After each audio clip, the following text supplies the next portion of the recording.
Cops kill a man in crisis by kneeling on his neck in Alabama. Okay, put a full mask. There's an autopsy. This autopsy has found that this Alabama man died specifically from the officer kneeling on his neck. You don't get more clear cut than this. This is the official, okay? Phillip Reeder died of restraint during an altercation with law enforcement officials. Additionally, Mr. Reeder had hypertensive heart disease that was associated with drug use. He suffered abrasions on the head, torso, extremities, contusions, and abrasions on the wrist, compatible with handcuffs, and burn abrasions to the head and knees, the report noted. Reeder was detailed by Irondale police officers who, according to the autopsy report, quote, utilized a controlled electrical weapon and restrained him. Reeder had been reportedly running in the road, and Irondale police were called for a mental disturbance. That is a medical call. That's a medical call. Police fire at him with the stun gun and then restrain him before he became unresponsive, according to the report. Now, you already see the problem. This is a medical call. It's a medical call. They respond to it as a criminal action. They have stun guns. They don't restrain him, eliminate that word. They kill him. Okay? They kill him. If they restrained him, he would be alive, because that's what restraint is for. It's to hold you until we can calm you down or put handcuffs on you so that you don't hurt you, anybody else, and then we're going to talk to you. I wouldn't have a problem with that because everybody's safe. But they kill him. The stun gun was not fully effective, so police had to physically restrain him. He then became unresponsive, was taken into emergency treatment, emergency department, pronounced deceased. He was dead.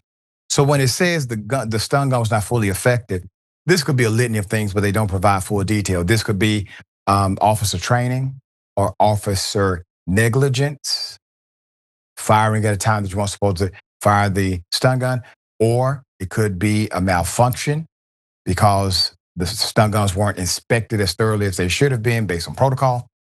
User error, obviously, can play a part. Quote, although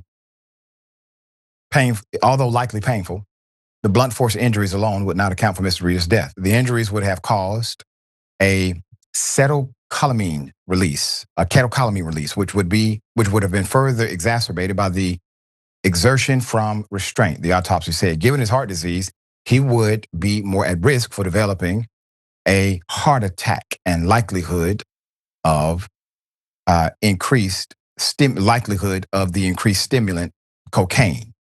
Call it a catalyst, is in the blood. The combination of heart disease and cocaine injuries and exertion from the altercation are the best explanation for Reeder's death.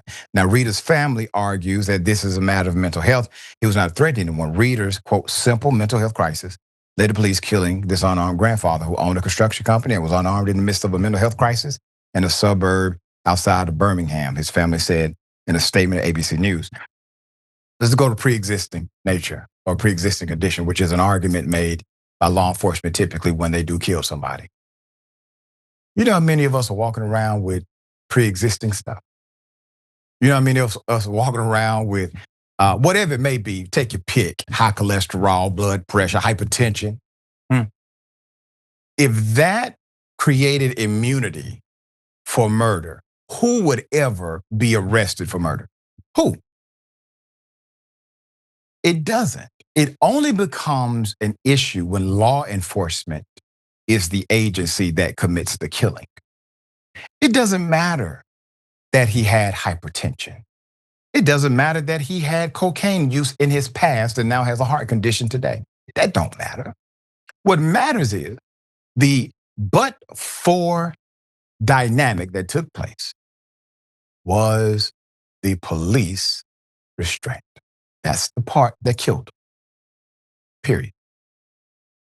If he got into a car accident because of a negligent driver and died from that accident because the driver killed him and he had a heart attack due to his pre-existing condition, do you think the driver avoids an arrest?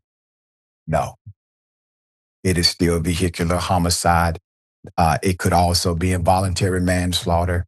Or if you were extremely negligent, well, that's just going to be, well, you just murdered somebody, you killed somebody, you just didn't premeditate it, so you get murder one.